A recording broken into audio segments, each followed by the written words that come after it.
Hi! It might be just the most popular Italian food of all, and it's definitely one of our favourites. It's pizza. Yummy pizza.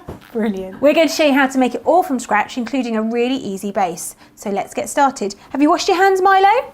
Mm-hmm. Erin? Yeah. Brilliant. So going to go through everything we need today. Equipment we'll need is a saucepan, a frying pan, a baking tray, a bowl, a grater, a chopping board, a spatula, a wooden spoon, a tin opener or can opener, a peeler, a sharp knife, a cutlery fork, knife and spoon, and a teaspoon, some measuring spoons, a rolling pin. Now that's a lot of utensils, so you may need to press pause now whilst you go and grab them all.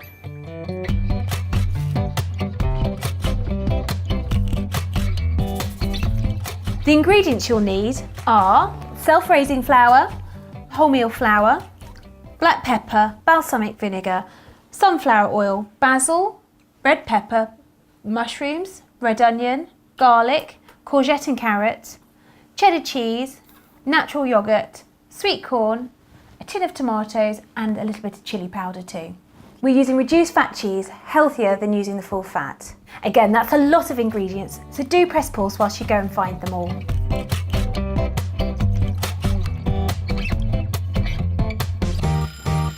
So we need to get started. What we're going to do though is clear the decks a little bit and get everything we need to make our flatbreads ready for our pizza base. I'm going to get Milo to put the yoghurt into the bowl. There we go, Milo. Just tip it in. Just tip it in. We're using reduced fat natural yoghurt, healthier than using the full fat. And Erin, I'm going to then get you to put a whole cup of the wholemeal flour in and a whole cup of the self-raising in with the yoghurt. There we go. That's for you, Erin. If you can then use your spoon to fill up the yoghurt pot, that'd be great. Okay.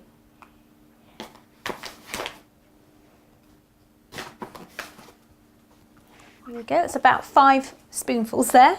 There we go, tip that one in and then we can add the self-raising. Can you do the same with the self-raising flour for me? And Milo, I think we need a twist of pepper just to give it a bit of extra flavour. What do you reckon? Can you do that for me? Brilliant. There we go. You can see the black falling into it, can't you? That's about right. It's about 5 or 6 twists. Should be the right amount. There we go, Erin. Pop it down. Do you want to use that spoon just to get what you've got in there? Milo, you can start mixing.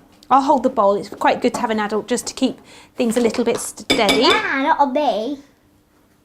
Oh, well done. You're getting all those sticky bits where the yoghurt and the flour has stuck together in the pot. Mix it up. That's it. There we go. Thanks, Erin. That's great. Get going. Now that's coming together really well. It's forming that doughy consistency that we would like with a flatbread or a pizza base, and it will soon gather to be a ball. Erin, do you want to give it a mix for me? Erin's going to get it together in a ball for us, and then Milo can use a rolling pin to make it nice and even, and then Erin's going to shape it with her hands. That's fantastic. So there we have our lovely dough ready. I'm going to chop it down the middle. Why? So you have one each. If it's a bit wet, you can add extra flour just to bring it together.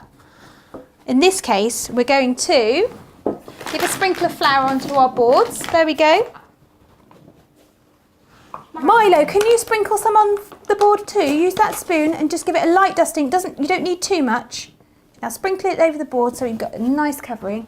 Let's put that to the side. Erin, I'm going to give you this dough. There we go, dough.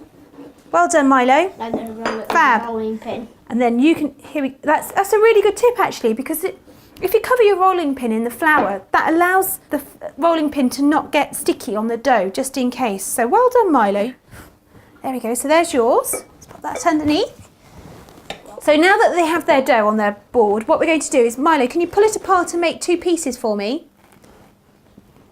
One big ball, one small. Oh, well done, Milo, you've done it. Put some of the flour over the top. And you've done yours, and then you can flatten it out with the palm of your hand. Make sure it doesn't get sticky. Make sure you've got some flour on yours. Whoa. We might need a bit more on there, Milo. It's so good. Got stuck because it was too wet. Just a bit too wet with that yoghurt on Milo's part. It was a little bit softer. So there we go, Milo. Try it again. That should work really well for you now. Let's get that excess off. Flour hands. Got flour hands. Don't press my too hard. Do it quite gently and then get it nice and... You can make that a bit bigger, Erin. Then you've got yourself a bigger pizza, haven't you? Yeah. That looks lovely, Milo. Let's do the next bit. Here we go.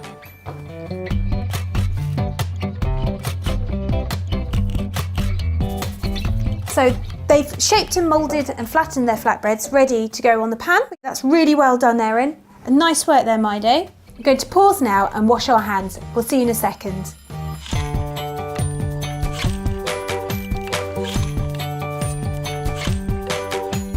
So we're going to cook off these flatbreads right now. We're going to take the board over.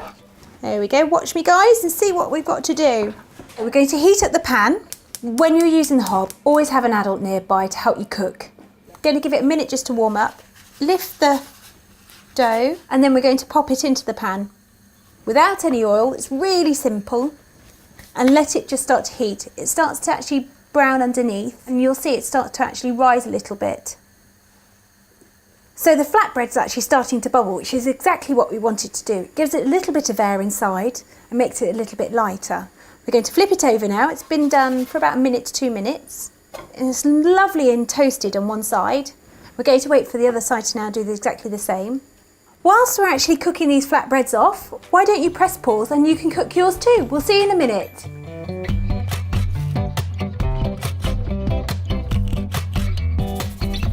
We're on the next stage now. We need to make the tomato sauce. We've cooked off our flatbreads and we need to let them cool. So we're going to put them on the baking trays ready. There we go. So leave them to the side and we can come back to that later. We've washed all our veg. If you haven't, now's a great time to press pause.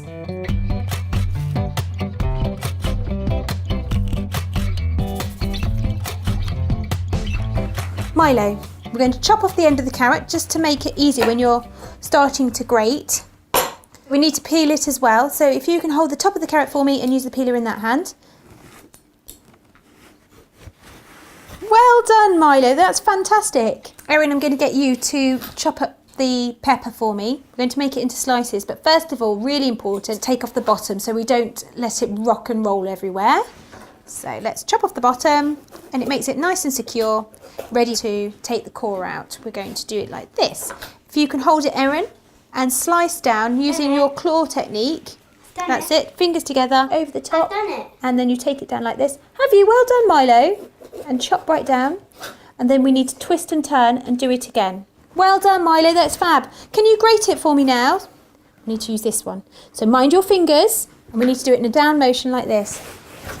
Mind your, and your knuckles. Top to bottom, and from top to bottom again. There we go, good boy, you've got it. Erin, how are you getting on?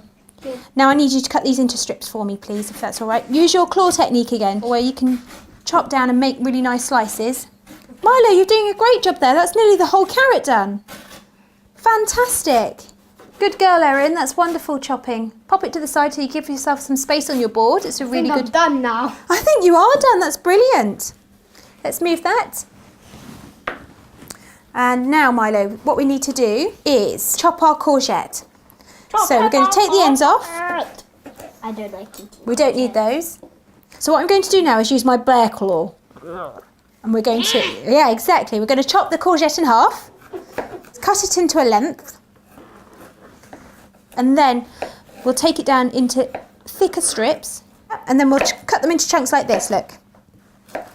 So, Milo, I need you to try and do this one. See if you can try it again this time yourself. Now, Erin, can you do me the favour? Can you do the same as what Milo's doing? I need you to use your claws to chop these slices into little cubes, okay? Chopping them into smaller pieces will make it easier to eat, plus it will cook quicker as well.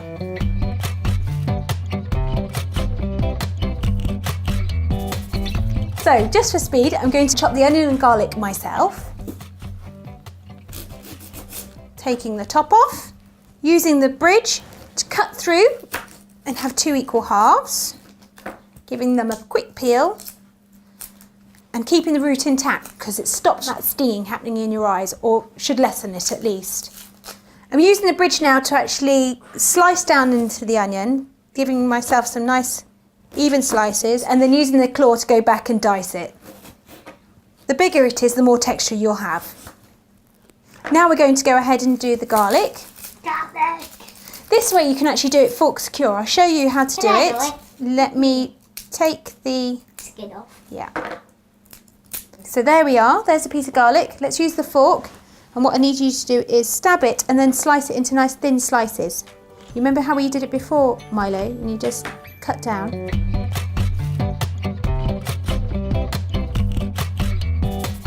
Going to put everything all on one board together so that we can put it all into the pan ready for our pizza sauce.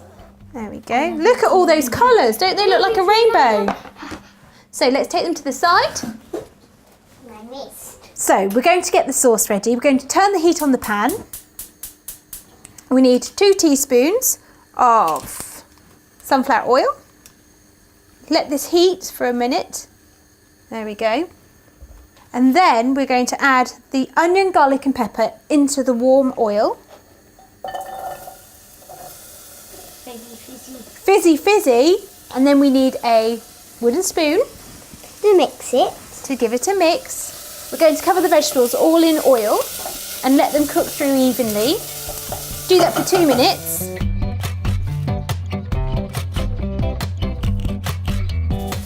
We're going to add the courgettes now and the carrot and cook these off. Can you see the colours? Don't they look beautiful? Yes, I did. Why don't you press pause now whilst these cook through?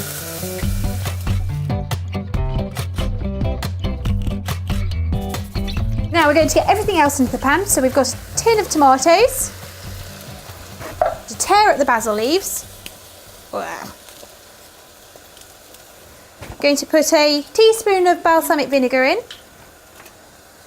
Did you know balsamic vinegar comes from Italy?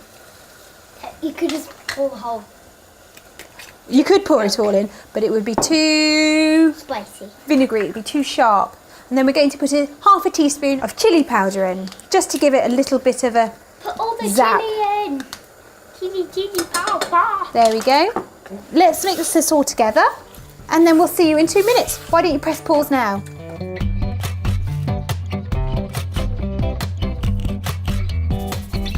So we're going to give a good twist of black pepper.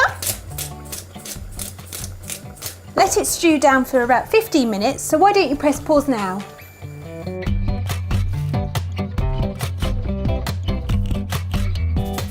So we have everything ready. We've made our sauce. We've got our